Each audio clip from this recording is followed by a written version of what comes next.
거기 가면 배가 터져. 나도 양이 좀 되는데. 진짜 많이 준다니까. 그럼 2인분은 못 먹을까? 일단 1인분만 시켜. 안녕하세요, 동캐플렉스의 동캐입니다. 지난 영상에서 제가 오션월드 풀코스를 보여드렸는데요. 이번 영상에선 오션월드에 왔을 때 어디서 뭘 먹을지, 그리고 어디서 자야 될지 완벽하게 정리를 한번 해보겠습니다. 오션월드는 비발디 파크라는 유서 깊은 리조트 단지에 자리를 잡고 있죠. 근데 이 리조트에서 숙박을 할 때 어디로 가야 할지 고민이 될 수 있어요. 왜냐? 소노펠리체, 소노빌리지, 소노벨 리조트 단지만 해도 크게 세 군데, 거기다 그 안에 세부적인 선택지도 여러 개 있어요. 소노펠리체가 좋대. 거기 너무 비싼데 소노벨은 어때? 그럴까? 근데 어딜 예약해야 돼? A동, B동, C동, D동? 이런 분들을 위해서 제가 리조트 정리부터 해볼게요. 이 비발디 파크에 가장 먼저 만들어진 곳은 바로 소노벨 리조트, 그리고 좀 더 고급스러운 숙소로 만들어진 곳이 소노펠리체, 마지막으로 지어진 소노빌리지는 소노펠리체의 연장선에서 조금 더 조용한 느낌이에요. 즉 소노펠리체나 소노빌리지는 소노벨보다 더 고급스러운 곳이니까 두 곳 다 가격이 소노벨보다 비쌉니다. 성수기에는 대략 30만원대부터 60만원대까지, 거기다 극성수기에는 리조트 회원권을 가지고 있지 않다면 예약도 어렵습니다. 근데 소노빌리지랑 소노펠리체는 제가 작년에 올린 영상이 있어서 그쪽에서 특징을 확인할 수 있으니까 오늘은 가장 일반적이고 보편적이고 가성비 좋은 숙소 소노벨로 가보겠습니다. 근데 소노벨의 동이 무려 5개, A, B, C, D, E동으로 구성되어 있어요. 먼저 A동은 스위트 객실, 침실이 2개 있는 조금 넓은 객실로만 구성되어 있고, B동은 취사 객실, 그리고 취사 불가 객실이 반반, 반면 C동은 전체가 취사 가능 객실이에요. 그러면 무조건 C동을 예약하는 게 좋냐? 아닙니다. 무엇보다 C동은 최고 층수가 12층, B동은 20층, 그러니까 고층에서 내려다보는 뷰의 차이가 있겠죠. 거기다 B동과 C동 모두 한 차례씩 리모델링을 진행했는데 C동은 2014년, B동은 2015년에 리뉴얼을 했으니까 B동이 아주 조금은 더 신식 리조트라고 볼 수 있습니다. 간단하게 정리를 하면 여러 개의 방이 필요하신 분들은 무조건 A동으로 가시면 되고, 취사 상관없이 고층 뷰를 원하는 분들은 B동, 취사가 필수이신 분들은 C동을 예약하시면 되겠죠. 근데 D동이랑 E동은 왜 설명 안 해줘? D동은 지금 리모델링 공사 중이에요. 나중에 완공이 되면 여기도 한번 설명드릴 거고, E동은 펫 전용 객실로 운영 중인데 가격이 8월 성수기 60만원 내외, 비수기에도 30만원 이상으로 꽤나 비싸요. 암튼 전 혼자 왔고 취사도 필요 없으니까 소노벨 B동을 평일 11만 5천원에 예약했습니다. 제가 배정받은 객실은 취사 객실도 아니고 미취사 객실도 아닌 반취사 객실, 20층 슬로프 뷰를 배정받았어요. 그럼 방을 한번 살펴보면 현관으로 들어오자마자 있는 욕실에 비데가 딸린 변기랑 샤워 부스가 있습니다. 샤워실엔 세면대가 같이 딸려있고 그 위엔 비누 하나만 놓여있어요. 샤워기 옆에는 다회용 어메니티가 걸려있고, 욕실 밖에 있는 냉장고는 텅 비어있습니다. 부엌을 보면 싱크대가 있는데 제가 받은 객실은 반취사 객실이었죠. 근데 2구짜리 인덕션도 있고 싱크대도 있고 칼이랑 가위, 세제, 수세미, 냄비, 프라이팬, 장, 그릇까지 싹 다 갖춰져 있어요. 거기다 4인용 식탁 위에 머그잔이랑 수저, 커피포트까지, 심지어 엘리베이터 앞에는 공용으로 사용할 수 있는 전자레인지도 있습니다. 근데 도대체 여기가 왜 취사 객실이 아니지? 이유는 하나예요. 밥솥이 없습니다. 근데 밥은 그냥 햇반 산 다음에 전자레인지에 데워 먹으면 되니까 사실상의 취사용 객실이죠. 원룸이지만 옷장 안엔 여분의 침구가 들어있고 안쪽엔 더블 침대가 하나 놓여있어요. 4인 가족까진 넉넉하게 숙박이 가능합니다. 건너편엔 TV가 있는데 오션월드의 현재 상황을 볼 수도 있죠. TV 옆엔 드라이기랑 빨래 건조대도 놓여있고, 침대 옆엔 소파랑 탁자도 있습니다. 이제 꽤나 넓은 테라스로 나가서 대망의 뷰를 보면, 야, 비발디 파크의 슬로프 그야말로 초록초록하니 아주 근사해요. 지은지는 오래됐지만 정말 짜임새 있는 리조트 단지예요. B동 1층 마켓 로커스엔 롯데리아, BBQ 치킨, 투썸 플레이스도 있고, 지하에 있는 비바플렉스로 가면 한식당, 일식당, 분식, 간식, 카페까지 진짜 수많은 먹거리들, 그리고 사우나랑 어린이들 놀이공간, 편의점도 있어요. 회전목마를 비롯한 간단한 놀이기구도 즐길 수 있고, 당구장, 탁구장, 오락실, 약국까지 솔직히 없는 게 없습니다. 저 역시 뭘 좀 먹어야겠는데 이미 배가 너무 불러서 졸리네. 근데 대체 왜 배가 부르고 졸리냐? 이날 이미 오션월드에서 한 탕, 아니 2탕을 뛰고 왔어요. 먼저 물놀이 하다가 배가 고파서 피자를 한 조각 먹었습니다. 오션월드 실내구역에 있는 워너 슬라이드, 제가 저번에 올린 오션월드 영상 댓글에 여기서 맛있게 드셨다는 분도 계셨는데 전 솔직히 그다지 맛있진 않았습니다. 제가 간 날만 그랬는지 모르겠지만 무엇보다 도우에서 밀가루 냄새가 좀 많이 났어요. 그래서 속이 찬 새참으로 가서 떡튀순 하나 시켰습니다. 그럼 맛은 그냥 평범해요. 적당히 달짝지근하고 적당히 쫄깃합니다. 근데 튀김은 맛이 없어요. 그렇게 식사를 마치고 투썸 플레이스에서 쉐이크도 한 잔 마셨는데 쉐이크보다 더 차가웠던 거 바로 에어컨이 무지하게 나오는 이 공간이에요. 와, 이 카페는 무슨 알래스카도 아니고 정말 너무 추웠습니다. 진짜 얼어 죽을 것 같아서 음료 들고 밖으로 뛰쳐나왔어요. 여기까지 대충 보시면 아시겠지만 오션월드 내부의 음식들 종류가 굉장히 많고 맛은 대충 아는 맛인데 딱히 아주 맛있진 않습니다. 하지만 워터파크니까 가짓수가 많은 것만 해도 장점이 될 수 있어요. 개인적으로는 스트릿 추러스에서 먹은 추러스가 제일 맛있었고 다른 건 더 먹어보지 않았습니다. 왜냐? 진짜 홍천의 미친 맛집들을 가봐야 되니까. 그러니까 진짜 조금만 자고 아주 조금만 자고 일어나서 이제 저녁을 먹으러 가려고 했지만 구독자 여러분께 소개해드릴 곳이 한 군데 더 있습니다. 바로 수영장이에요. 아니 오션월드에서 수영 실컷 했잖아. 여기 비발디 파크엔 오션월드 말고 수영장이 하나 더 있거든요. 제가 작년에 소노빌리지에 왔을 때 점검 중이라서 이용하지 못했던 곳 바로 소노빌리지 쪽에 있는 인피니티 풀로 가보겠습니다. 인피니티 풀은 소노빌리지 부대 시설이 있는 체크인 센터 건너편에 있는데 비수기에는 아침 10시부터 저녁 8시까지 운영을 하지만 성수기엔 주간과 야간으로 나눠서 운영을 해요. 저는 6시부터 시작하는 야간에 입장을 했고요. 입실할 때 20% 할인권을 받아서 저렴하게 할인된 금액 32,000원. 잠깐만, 저렴하게 할인된 금액 32,000원.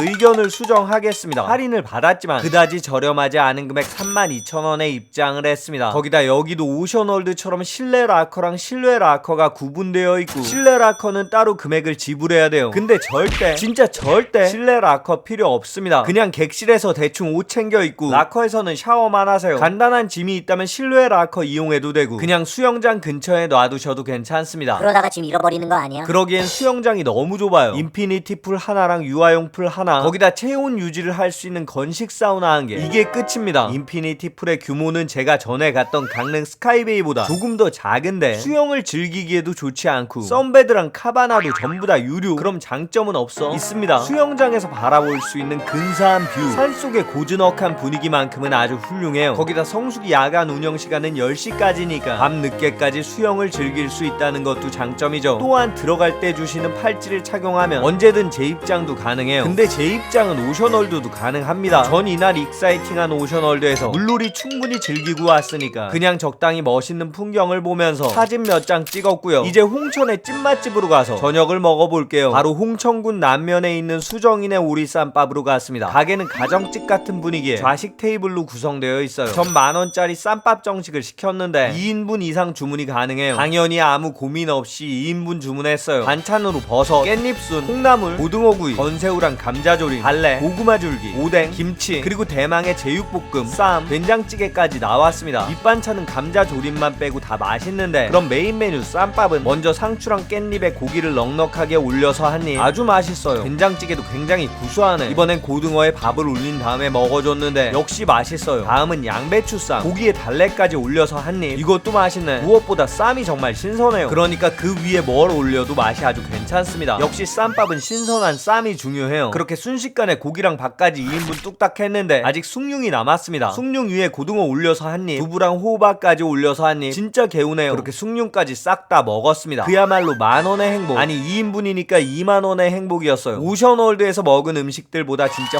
훨씬 더 맛있었습니다. 그렇게 식사를 마치고 들어오니까 밤 9시 30분 그냥 올라가서 자려고 했는데 B동 1층에서 투썸 플레이스가 절 부르고 있습니다. 제가 여기 케이크 진짜 좋아하는데 그중에 티라미슈를 참을 수가 없었어요. 카페 라떼랑 티라미슈 하나만 가지고는 좀 아쉬울 것 같아서 홈런볼까지 준비했습니다. 일단 티라미슈 먹어볼 건데 이 티라미슈는 위에 있는 가루를 조심해야죠. 잘못하면 가루가 목으로 넘어가면서 맛은 있는데 정말 맛은 있는데 목에 걸려서 기침이 목에 가루가 걸리면 계속해서 기침을 할 수 있어요. 그래서 전 이렇게 가루가 없는 쪽을 입 안쪽으로 향하게 해서 먹습니다. 그러면 아주 깔끔하게 먹을 수 있어요. 달콤한 케이크랑 라떼 한 잔 좋습니다. 하지만 이게 끝이 아니죠. 대망의 홈런볼. 1981년에 태어난 전설의 과자. 무려 작년에도 과자 판매 순위 3위. 여전한 인기를 자랑하는 이놈. 이게 맛없을 수가 없죠. 진짜 이런 거 만든 사람들 상 줘야 돼요. 이 슈크림처럼 생긴 껍데기부터 안에 들어있는 초코크림까지 진짜 완벽한 과자예요. 그렇게 쌈밥 2인분 2인분의 케이크에 홈런볼까지 실컷 먹은 다음에 야경을 보는데 정말 멋있네요. 홍천의 밤, 풀벌레 소리를 듣다가 잠자리에 들었고 다음날 아침이 밝았습니다. 근데 앞이 안 보일 정도로 안개가 자욱하죠. 이 새벽에 일어나서 뭐 할 거냐. 어제 그렇게 먹었지만 아침은 먹어야죠. 바로 지하에 있는 비바플렉스로 내려갔어요. 이른 아침이라서 모든 가게가 문을 닫았지만 식당 미채원은 문을 열었어요. 근데 해장국 한 그릇에 18,000원. 어제 쌈밥 2인분이랑 가격이 비슷하나요? 여긴 가뿐하게 패스하고 조식 뷔페 먹으러 D동 지하 1층에 있는 셰프스 키친으로 갔습니다. 전에 제가 일산 소노캄도 보여드렸고 소노펠리체, 소노빌리지도 소개해드렸는데 소노 호텔 앤 리조트는 시금이 꽤나 괜찮아요. 여기 소노벨 셰프스 키친 역시 뷔페 구성이 깔끔합니다. 한식도 괜찮고 과일이랑 샐러드도 신선하고 빵 종류도 맛있어요. 무엇보다 공간이 굉장히 넓어서 수용 인원도 넉넉합니다. 전에도 말씀드렸듯이 전 뷔페에 오면 모든 음식을 먹어보고 가장 맛있는 것들로 마지막 한 접시를 먹는데요. 이날의 마지막 접시는 프렌치 토스트랑 잘 구운 모닝빵, 사과랑 버섯 샐러드, 그리고 구운 토마토였습니다. 무엇보다 대명 리조트 뷔페는 버터랑 잼의 보관 온도가 굉장히 좋습니다. 저는 이 따끈한 빵에 차가운 버터나 잼을 발라 먹는 걸 좋아해요. 그리고 프렌치 토스트 적당히 달콤하고 맛있어요. 이날은 사과도 신선했고 제가 어렸을 땐 입에도 안 댔던 버섯이랑 올리브 그리고 토마토까지 아주 맛있게 먹었습니다. 이제 아침 식사를 마치기 전에 쌀국수 한 그릇 더 먹고 직접 갈아서 만든 사과 주스 한 잔 그리고 오렌지 주스 한 잔까지 실컷 잘 먹었지만 전 여기서 멈추지 않겠습니다. 안개도 거쳤으니까 조금만 걸어주고 조금만 뛰어준 다음에 오늘의 결전지 그곳으로 향했습니다. 절 기다리고 있는 홍천의 로컬 맛집으로 가볼 거예요. 제 친구한테 들은 오늘의 마지막 식당, 어제 왔던 쌈밥집 근처에 있는 보명 칼국수예요. 거기 가면 배가 터져. 나도 양이 좀 되는데. 진짜 많이 준다니까. 그럼 2인분은 못 먹을까? 일단 1인분만 시켜. 1인분을 시킬까? 2인분을 시킬까? 1인분? 2인분? 1인분? 2인분? 잠깐 고민하다가 조심스럽게 주문을 했습니다. 사장님, 칼만두로 1인분 주세요. 근데 분명히 1인분 시켰는데 가스레인지 세팅을 하시네. 아마 사장님이 2인분으로 잘못 들으신 것 같은데 어제 쌈밥집에서도 가뿐하게 2인분 해치웠으니까 칼국수도 충분히 가능해요. 밑반찬도 단촐합니다. 김치랑 무생채 그리고 청양고추랑 다대기를 따로 주세요. 마지막으로 대망의 칼만두. 비주얼은 제법이죠. 뽕잎이 들어가서 초록색을 띠는 칼국수 면이랑 만두피 뜨겁게 끓이기 시작한 다음에 김치부터 잘라줬어요. 그리고 국물을 한 입 먹었는데 어라, 이거 진짜 시원하고 해물 맛이 강하게 나는데 안쪽을 뒤집어 보니까 홍합이 몇 개가 아니라 이거 완전 조개 밭이에요. 이렇게 홍합이 많이 들어갔는데 시원하지 않을 수가 없겠죠. 그럼 면은 손으로 빚은 칼국수 면이 아주 쫄깃하고 맛있고 김치 맛도 칼국수랑 잘 어울려요. 본격적으로 냄비가 끓어오르고 홍합을 좀 먹어보는데 이거 먹어도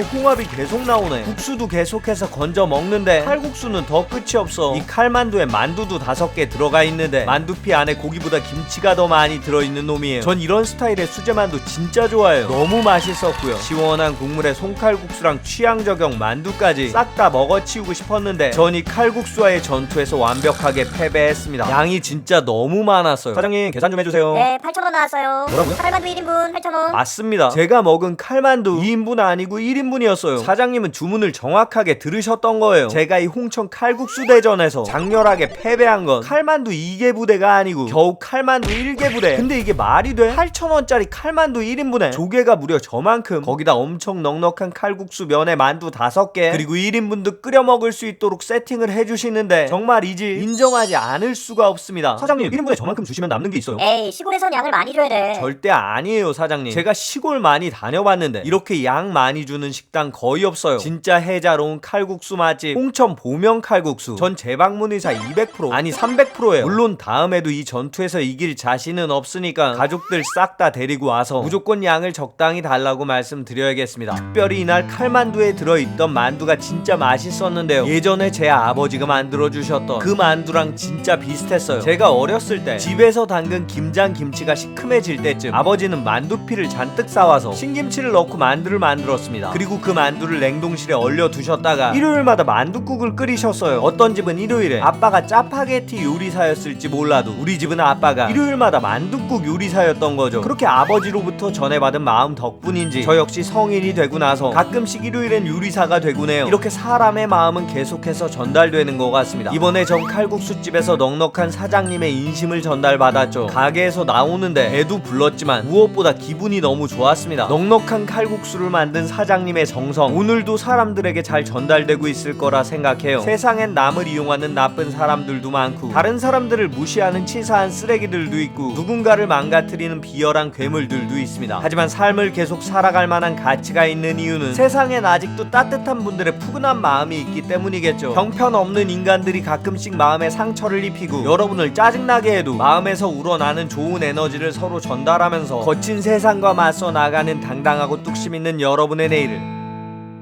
제가 응원하겠습니다. 파이팅입니다.